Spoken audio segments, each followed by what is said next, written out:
je m'appelle Marion, je suis décoratrice d'intérieur, spécialisée dans le dessin à la main. Le dessin à la main parce que j'ai toujours adoré dessiner et j'avais envie de transmettre ce côté authentique dans les projets décoration. Les clients, généralement, ce qui ressort, c'est qu'ils aiment ce côté chaleureux et du coup de pouvoir garder ce côté artistique, ce dessin artistique et éventuellement de l'encadrer, ce qui a été fait déjà plusieurs fois. Il y en a plusieurs qui ont déjà retourné le dessin pour regarder si c'était vraiment authentique. Donc du coup les annotations je les rajoute avec des petites flèches pour mettre en avant vraiment les aspects un peu techniques ou les petits détails qui pourraient être oubliés au fur et à mesure du temps sur le projet décoration. Et ça permet aussi aux clients d'y revenir si je suis plus présente, plus avec eux, ça leur permet de ne pas oublier les petites choses que j'ai mis en avant. J'ai été 15 ans professeur des écoles, donc du coup la transmission et l'accompagnement étaient au cœur de mon métier. Et c'est vrai que là, en tant que décoratrice d'intérieur, comme on mène des projets d'accompagnement, vraiment où je les épaule et je les prends par la main, le fait d'avoir été professeur des écoles, ça me permet moi d'être pédagogue et très à l'écoute et aussi pédagogue leur permettre de savoir où est-ce qu'ils vont aller et de leur apprendre comment faire les choses et comment arriver au point final qu'ils souhaiteraient. Très souvent les gens qui m'appellent savent même pas du tout ce qu'ils veulent faire. Ils sont complètement perdus, soit parce qu'il y a beaucoup de choix. Donc du coup, j'ai déjà été confrontée plusieurs fois à des clients qui aimaient plein de papier peint, une dizaine de papiers peints, mais ils ne savaient absolument pas lequel choisir. Soit qui savaient ce qu'ils n'aimaient pas, mais qui ne savaient pas trop ce qu'ils aimaient. Donc du coup, c'est déjà en amont, au cours du premier rendez-vous, on dégrossit beaucoup, on discute beaucoup. Je les écoute, mais je les conseille en même temps. Et à la suite de ces échanges-là et de ces discussions, c'est là que je propose le projet final sur papier et ça match à chaque fois. Des clients, une fois, qui, en cours de la discussion, m'ont dit qu'ils rêveraient d'avoir un néon chez eux. Mais c'était pas dans le projet, c'était pas dit, on n'en avait pas parlé clairement. Et au final, sur leur visuel, je leur ai posé le fameux néon avec leur enseigne parce que c'était un projet professionnel. Et ils étaient super contents. Le monsieur m'a dit à la fin du rendez-vous, c'est dingue, on a l'impression que vous êtes rentrés dans notre tête. Dans un premier temps, je viens les voir, donc du coup on a ce fameux rendez-vous, on dégrossit tout et on essaye d'établir un cahier des charges. Ensuite je leur propose des visuels et en fonction de leurs besoins, je vais faire appel à David très souvent, que ce soit pour la conception d'un meuble, que ce soit pour un agencement d'un sous-escalier ou de placard. Et comme David est de formation d'ébénisterie, du coup on arrive à des projets qui sont très aboutis et très artistiques aussi. Moi quand j'ai cette idée en tête, je contacte David, on en parle, on essaye de débriefer un petit peu sur tout ce que j'ai envie parce que j'ai souvent des idées un peu folles dans lesquelles je lui demande est-ce que c'est possible et lui me répond tout est possible. Donc du coup je projette ces meubles-là ou ces agencements-là et une fois que j'ai proposé au client mon projet, je convie David à un rendez-vous où on discute avec les clients et je les mets en relation avec lui. Mais je suis toujours présente. Quand ils font appel à David, je vais venir pendant certaines visites, je vais venir voir le résultat, prendre des photos, appeler mes clients, savoir comment ça se passe. Donc c'est vraiment un accompagnement jusqu'à la fin, jusqu'à la réponse. Un interlocuteur et moi après je dispatche en fonction de ce dont ils ont besoin et aussi je leur mets en avant que c'est des gens de confiance, que j'ai déjà testé leur travail et je prends que la crème de la crème.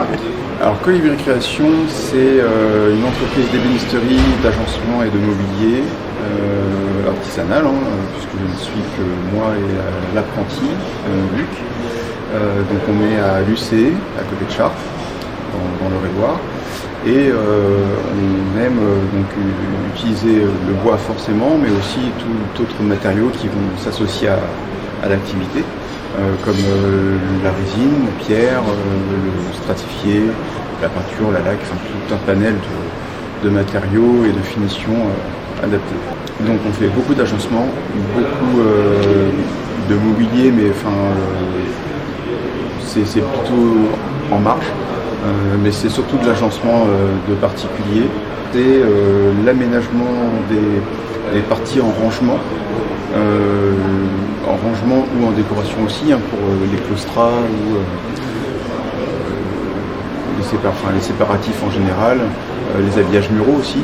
Alors la différence entre le meuble et l'agencement, c'est que le meuble on peut le déplacer, l'agencement il est fixé.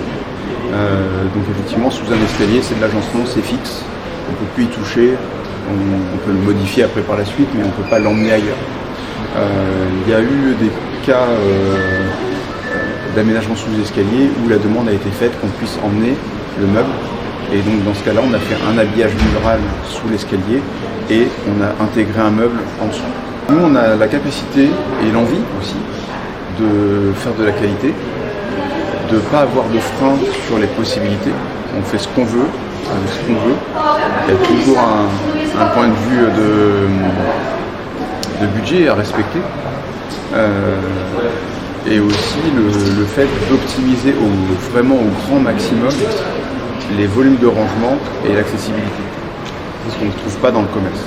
Le fait de pouvoir vraiment choisir ce qu'on veut, on a un panel tellement énorme de matériaux qu'on ne retrouvera jamais la même chose chez les autres.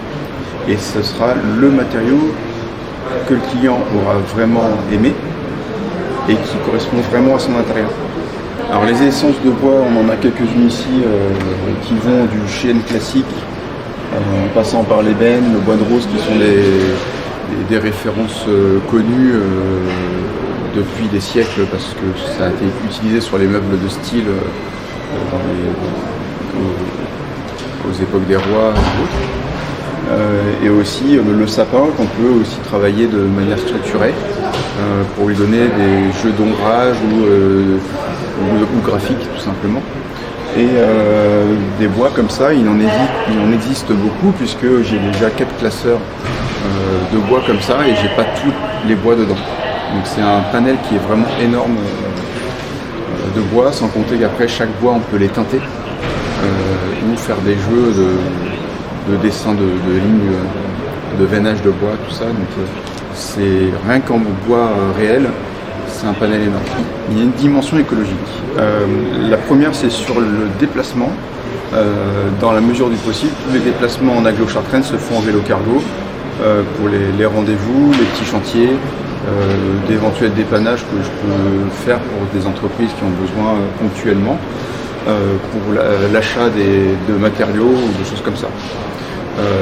Ça permet déjà d'aller plus vite, parce qu'en agglo-Chartraine, on est limité en vitesse à 30 km/h, donc au final, on va plus vite en vélo, en stationnement, et forcément en pollution,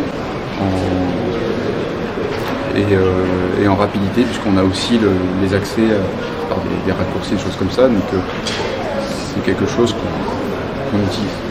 Si on a besoin d'agencement, donc c'est dans un premier temps par les réseaux sociaux ou le site internet, création.fr, et après on peut venir à l'atelier.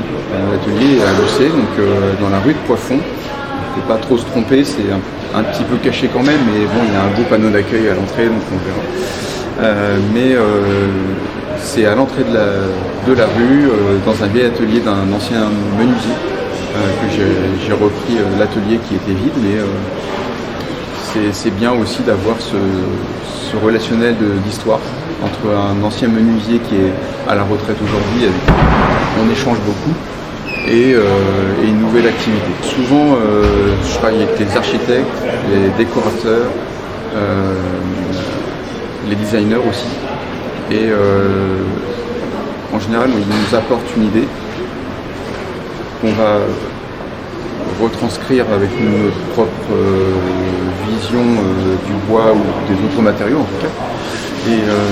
Et après, on se complète en fait. Donc c'est un travail toujours à 2 ou à 3 en fonction des entreprises, mais entre le client, l'architecte et puis moi, on mélange tout ça et on arrive toujours à un résultat parfait en prenant le temps de bien étudier, que ce soit l'aspect visuel, technique et ergonomique. Voilà. Donc